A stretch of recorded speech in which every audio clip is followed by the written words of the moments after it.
ayan, magpiprito na tayo ngayon. And for today, ito muna yung gagamitin ko kasi mas mabilis lang siyang ibaliktad kapag ito yung ginamit ko. Malaki kasi yung non-stick pan ko kaya nahirapan akong baliktarin.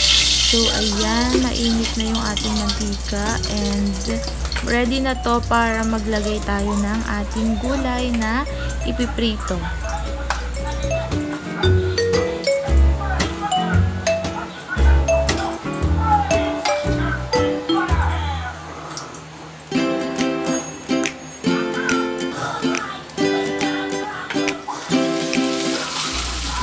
So, ayan, maglalagay lang kayo sa pan and iko-korte nyo lang siya na bilog.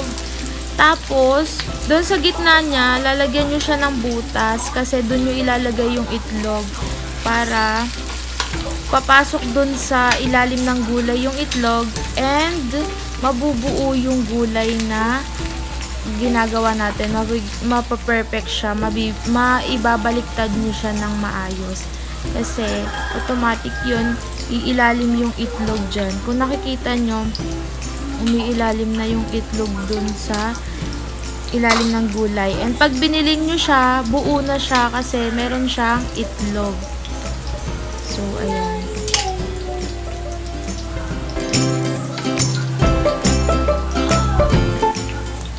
Saka pala, sa medium heat nyo lang siya lutuin para hindi masunog yung ating gulay.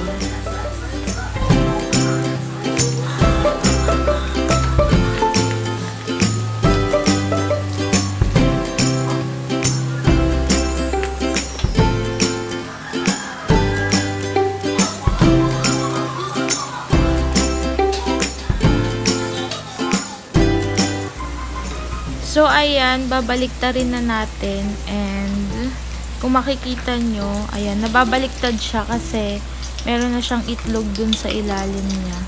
And, mabilis nyo na lang siyang mababaliktad. Ayan, di ayos yung pagkakabaliktad ko.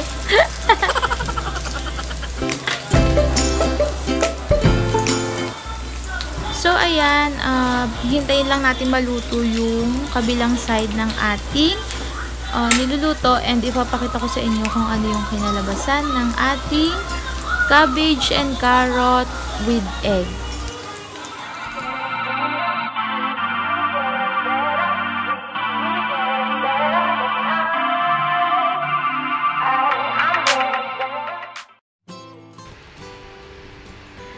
So, ayan, titikman na natin yung ating niluto and nag-ready rin pala ako dito ng ketchup.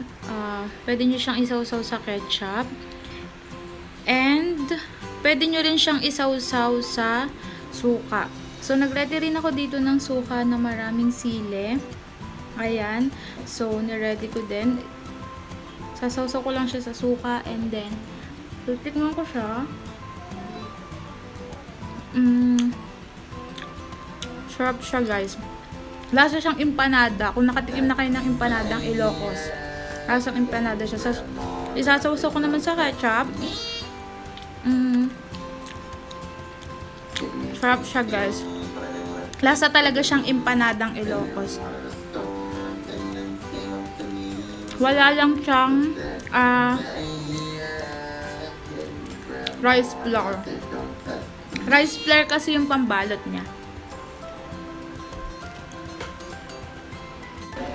So, dito na nga nagtatapos ang ating video for today. And sana nagustuhan nyo. Kung nagustuhan nyo, huwag nyo kalilimutang mag-like, share, comment, ring the bell, at higit sa lahat nakasubscribe. See you on my next video.